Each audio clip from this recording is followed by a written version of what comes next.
Good morning, students. Today we will discuss chapter 3rd of your economics book, that is money and credit. Okay. So firstly we will read about the introduction of the chapter, then about the money, that what is money, then what is credit, what are the forms of money. Okay. So firstly, money as a medium of exchange. Okay, the use of money spans a very large part of our everyday life. As in practical life also we see that money play a very important role in our daily exchange. Whenever we want to, whenever we go in the market, we purchase something, we need money. Look around you and you would easily be able to identify several transactions involving money in any single day. Can you make a list of things? Means in a single day, whatever you do the transaction with the money, means whatever you are purchasing, you are paying in term of money. So there are many types of things in a day that we purchase and we give money in return of that thing. In many of these transactions, goods are being bought and sold with the use of money. In some of these transactions, services are being exchanged with money. For some, these might not be any actual transfer of money taking place now, but a promise to pay money later. What it means whatever goods we are purchasing, we are paying money on the spot, and some goods we take but we promise to pay in the future. Means delivery is there of goods, but we say that we will pay in next coming days, so there is promise to pay later. Okay, have you ever wondered why transactions are made in money? Do you think that why transactions are made in money, why we are paying money only, and why we need money for taking anything or for exchange? The reason is simple. A person holding money can easily exchange it for any commodity or services that he or she might want. Means if a person is having money, that he can easily hold, but if a person is having commodity, that is tough to hold or that to store. Thus everyone prefer to receive payments in money and then exchange the money for things that they want. For example, if there is a person who want to take anything, means we go to the market and that person want to purchase, for example, cloth, then he have to pay in term of money, and the shopkeeper also would like to take in term of money only. So thus everyone prefer to receive payment in money and then exchange the money for things that they want. So the shopkeeper from that money will purchase whatever good you need. Take the case of a shoe manufacturer. He wants to sell shoes in the market and buy wheat. Means a shoemaker, shopkeeper, manufacturer sell shoes in the market, and by receiving money, he buy wheat from that money. The shoe manufacturer will first exchange shoe. What shoe manufacturer will do? He will exchange shoe that he has produced for money, and then exchange the money for wheat. Imagine how much more difficult it would be if you shoe manufacturing had to directly exchange shoe for wheat without the use of money. So now imagine, means there are two person, one is shoe manufacturer and other he want to take wheat. Okay, so how it is difficult if we directly exchange shoe for wheat without the use of money? It is difficult for the shoe manufacturer, it is difficult to take shoes from one place to another place, and also for the wheat producer it is difficult. He would have to look for a wheat growing farmer who not only want to sell wheat but also want to buy the shoe in exchange. Exactly.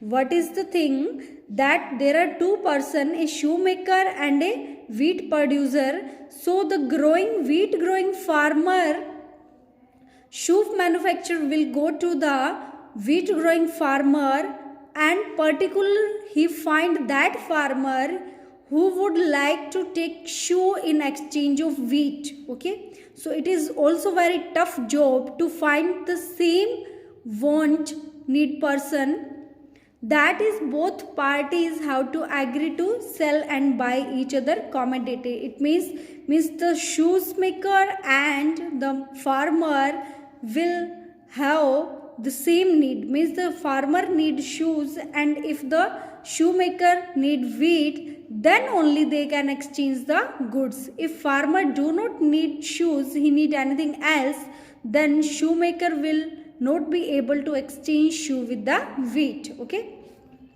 so this is known as coincidence of want. So this type of situation is known as double coincidence of want, means whatever one person require, that exactly other person will also buy. Okay, means shoemaker need wheat and farmer need shoes, then both they have the same demand, then only the exchange will be successful. So what a person desire to sell is exactly what the other wish to buy. In barter system where goods are directly exchanged without the use of money, double coincidence of want is an essential feature. Now, what is barter system of exchange? What was there when the money was not in the system? Then people used to exchange good with the good. Okay, so exchange of goods with the good without using of money is called barter system. Okay, barter system is a system in which goods are exchanged with the goods. Okay, so double coincidence of want is an essential feature of barter system, because in barter system goods are exchanged with the goods only, and there should be double coincidence of wants, means one person whatever want to sell must be desire for the second person. Okay, in contrast, in an economy where money is in use, money by providing the crucial intermediate step eliminate the need for double coincidence of want, means in economy when money came in the system, then money by providing money, the system of barter system collapse. Okay, or it eliminate. It is no longer necessary for the shoe manufacturer to look for a farmer who will buy his shoe. Now if we see the present situation, or when the money came in the system, then after that there is no need of double coincidence of want, means shoe manufacturer will not look for a person who needs shoes and who having wheat. Okay, all he has to do is find a buyer for the shoes. Once he has exchanged his shoe for money, he can purchase wheat or any other commodity. What it mean? It means now when the money is in the system, so if a shoemaker want to purchase wheat, then by selling his shoes and he is receiving money in payment, so he by using that money he can purchase wheat or any other commodity in the market whatever he require. Okay, since money act as an intermediate in the exchange process, it is called as a medium of exchange. Okay, so money play a very important role in the intermediate in the exchange process, means money is an intermediator in the exchange process. For example, if you want to buy your books and you go to the market, then you take book from the shopkeeper, then you have to pay money in return of books. Okay, so it is called as a medium of exchange. So what is money? Money is a thing which act as a medium of exchange, or which play the role of as a medium of exchange. Okay, money is very important in our economy system. By money we can purchase anything, and by using that money producer can take anything. So money play a very important role in the economy system. Okay, so today we have discussed only about the meaning of money, that what is money. So money act as a intermediate, and when in starting in history we see that money was not in the system, then there was the system of barter system of exchange in which goods was exchanged with the goods only.